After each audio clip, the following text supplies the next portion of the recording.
Hello class, today we're going to learn how to draw these four basic forms or shapes. The cube or rectilinear solid, the fancy term. A cylinder will be our next drawing we're going to be working on. The cone, and then finally the sphere. These four basic forms right there, if we can draw them and make them look three-dimensional in your drawing, you can actually give your drawing an illusion of like you could reach in there and touch these things. Not only that, but if we can draw these, we'll be able to find out how we can put these together in different ways, repeating this cube box-like shape right here over and over again to make more complicated shapes that are also box-like, or combine them to make some very unusual forms that I'm going to share with you really quick right now. I'm going to slide this back right here. And for example, these box-like shapes right here, I'll put these over here. These box-like shapes right here look just like that, except for the fact that this box-like shape has got all kind of writing all over it. And it's a little bit different size right there. This one too, different height, different size, but they all have something in common. Let's get a few more out here and we'll see what they have in common. Here's a taller one right here, kind of a fun shape. Look at it's coming apart a little bit right there. That's good because we'll learn how to do those fancy flaps and everything else a little bit later. And then we have some very flat shapes like this box right here. It's wooden. All of a sudden it turns from advertisement to texture wood. And then if you want more texture, we've got glass right here. This here, if you exclude the fact that the top is round and you just look at the actual shape of it right there, you can see it's going to look pretty boxy. We'll talk about those and we'll count out the elements that a box shape has to have. For example, this one right here, our standard shape we're going to be dealing with right here. This one here has got a top and a bottom. That's two sides. It's got a front and a back. That's four sides. It's got a left and a right. So it's got six sides. It's got six sides. And it's got four corners on the top, 1, 2, 3, 4, and four corners on the bottom, 1, 2, 3, 4. First, you got six sides, 8 corners. And how many of these edges? Well, it's got 1, 2, 3, 4 on the top, 1, 2, 3, 4 on the bottom. That's 8. And it's got 1, 2, 3, 4 around the side. So that gives you 12 edges. Now, why I'm saying there are a family of items right here is because if you forget all these flaps right there, you can see it's got 1, 2, 3, 4 corners, 5, 6, 7, 8 corners. It's got the surfaces. Top, bottom, left, right, front, back. Forget the flaps, we'll add those later. So that's the six sides it has, and then it's got the edges right here, which are 4 on the top, 4 on the bottom, forget the extra guys. And let me put it down here so we can see it. And then it's got 4 on the side right there. So it's got the same count. All of these have the same count, even if it's round like this. And if we could consider this soft edge as an edge, we can see that it's got 1, 2, 3, 4 edges. It's got 4 edges on the bottom and 4 edges on the top. Forget the circular guy right there. So it's got the 12 edges. It's got the 1, 2, 3, 4. It's got the 8 corners, 4 on the bottom. And it's got the 6 surfaces. So all of these, forgetting this guy, all have the same kind of thing going for them. Even this strange belt buckle right there could be simplified if you make it into a flat box like this and then modify it and add the details. So everything can come from this basic form right there. So this is going to be a really instructional form to learn how to draw. We're going to do that right now. Let me just go ahead and move these to one side. Let me just get them off the page. Oh, and while I'm at it, I want to show you one last soft object because it was big. Yes, it has round corners, but it has the same front, top, bottom, left, right, front, back, and it's got the 8 corners or rounded corners, and it's got the 12 edges. Okay. So put those over there, these over here, and go ahead and learn how to draw this right here. Here's my ruler, here's my paper. A ruler, Mr. Roosevelt. No, we're not going to use the ruler. I just thought I'd show you that because this is what we won't be using. Rulers right there are fine for industrial drawing, but right now we're just doing a sketch. Okay, there goes the ruler. It's a noisy ruler. Okay, that wakes you up. So let's talk about how to render it in a sketch form. A sketch is a real light shaded technique right there. In our value scales that we learned how to do before, sorry about the value scale, we learned how to shade, let's get this value scale, this is a pencil line. We learned how to shade really light, and so we can use air shading or we can use just light shading strokes, and that's the values we want to use at the beginning. We can make this darker near the end, but at the beginning I'm going to sketch it out really light. So if we make any mistakes, we can adjust. And I'm going to start off right here by doing something that students normally do as they're starting out for the very first time. And that is, they look at this box and say, very interesting. Yeah. That shape right there, that's a rectangle. Maybe make a rectangle like this, and we're done.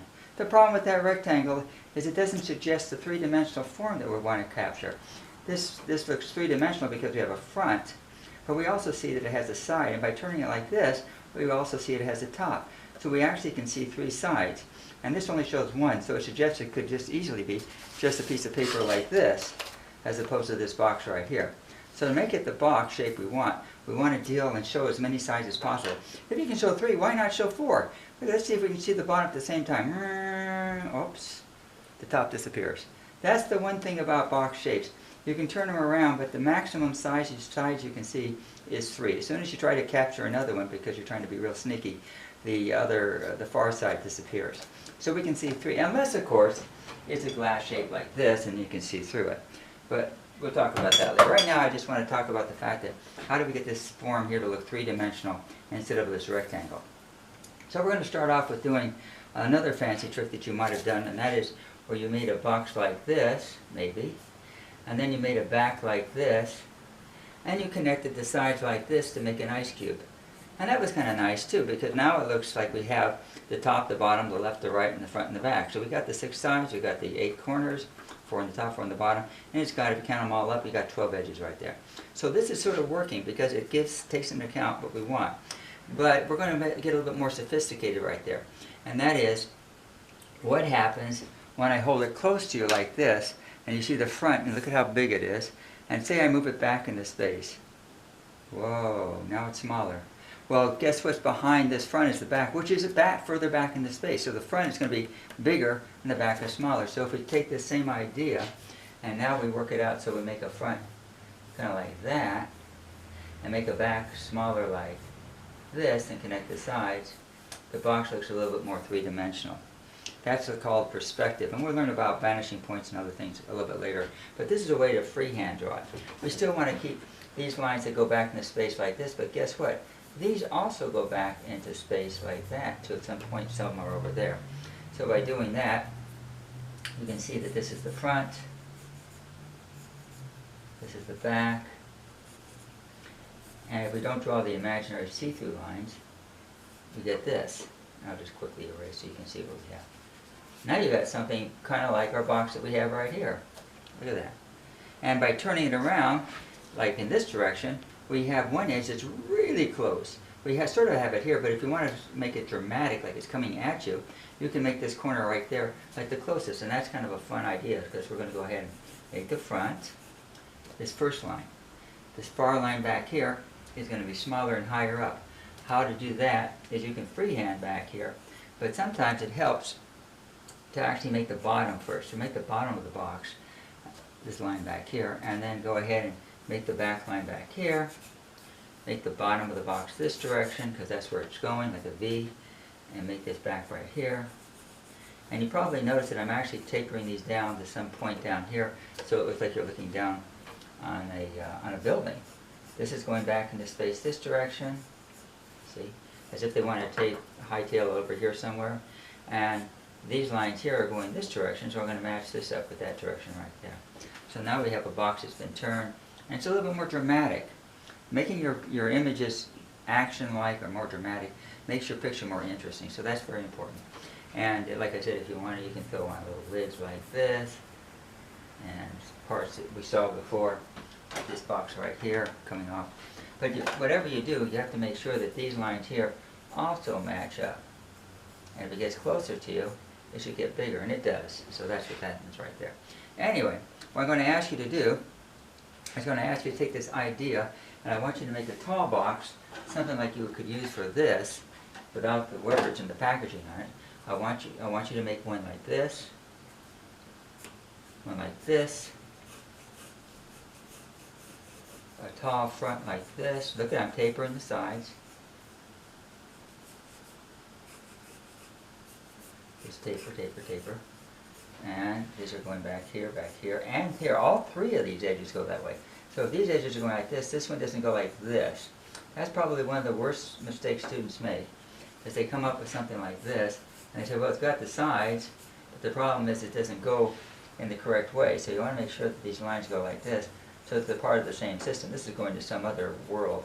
So we want to not do that. So always, whatever line you make, check out the other lines that run in the same direction and make sure that they're kind of going like that.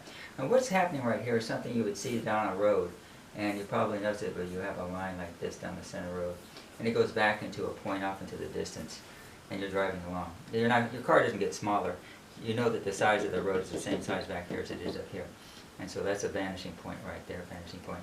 And these are converging lines that go to that. So these are converging lines right here that are working themselves way off into the distance. That's what gives you that three-dimensional feeling for this picture. Let me get this up here. Hopefully you're seeing this. And that's what we're going to do. So we have a tall one, this one, and then I want you to try a real flat one.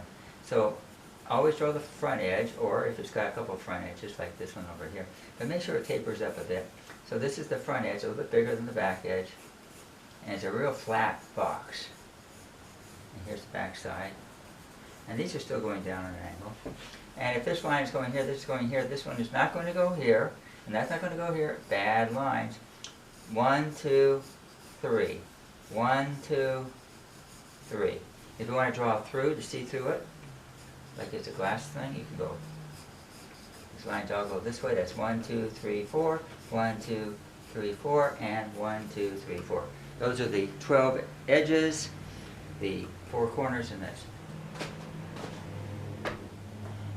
Now I'm going to turn a little light on right here just to accent our shadows that I want to share with you, because we are going to shade it in, as I mentioned right there. We're going to use the value scale skills with our air shading to do some light shading right there. And then we're going to go ahead and follow our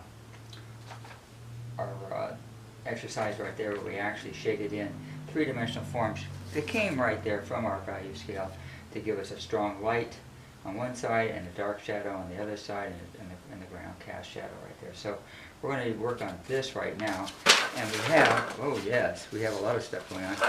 We have our drawing so far, and what I want to talk to you about is if I turn this paper box like this, and we get the cast shadow going on for us right here. I'm going to go ahead and get a cast shadow so you can see it.